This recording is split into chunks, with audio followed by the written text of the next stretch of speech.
Now, a British national is being held in connection with the Westgate attack, with the government admitting it will wait a little longer to establish the faces behind the attack. KTN has learned that records of the tenants of the complex mall, DNA from the bodies of 5 slain men, and the profiling of bodies under the rubble will be part of the investigations.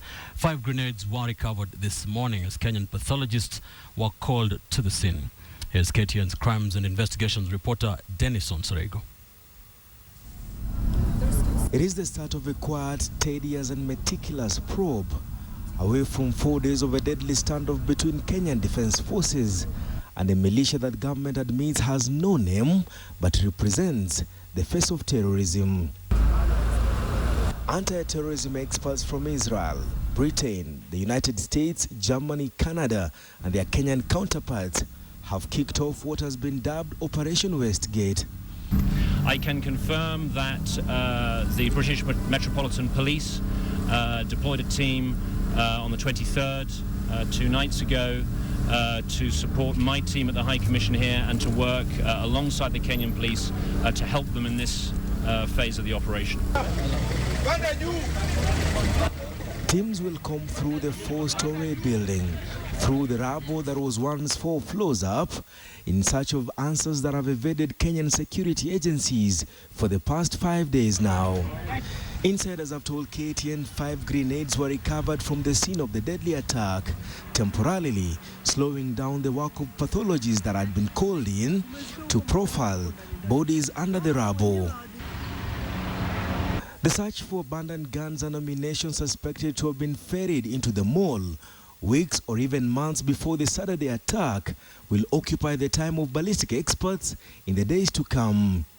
Whether the terrorists hired a shop in the mall is a rumor we have heard just like you, and we will retreat as such until the forensic exercise and any other investigation taking place prove it otherwise. We are getting a lot of information and suggestion and inputs from people of goodwill, also from rumor mongers. Senior security chiefs have told KTN the profiling of tenants in the complex mall will form part of the probe that might take more than the projected 1 week. KTN has learned renovations in the recent past of a business premise in the mall has attracted the attention of forensic teams. 5 bodies carried away from the mall are currently undergoing DNA and fingerprinting, with anti-terror experts running scans of names, possible locations and contacts the men made days before the attack.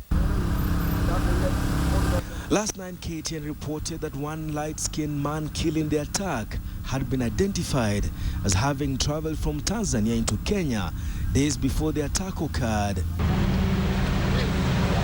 Kenyan authorities are holding a 35-year-old man, a British national, Abul Zarak Sharif, arrested at the Jomo Kenyatta International Airport.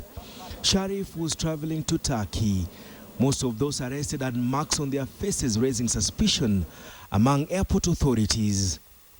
We do not want to be categorical of the exact number of terrorists, but we continue to suspect what we gave earlier still holds.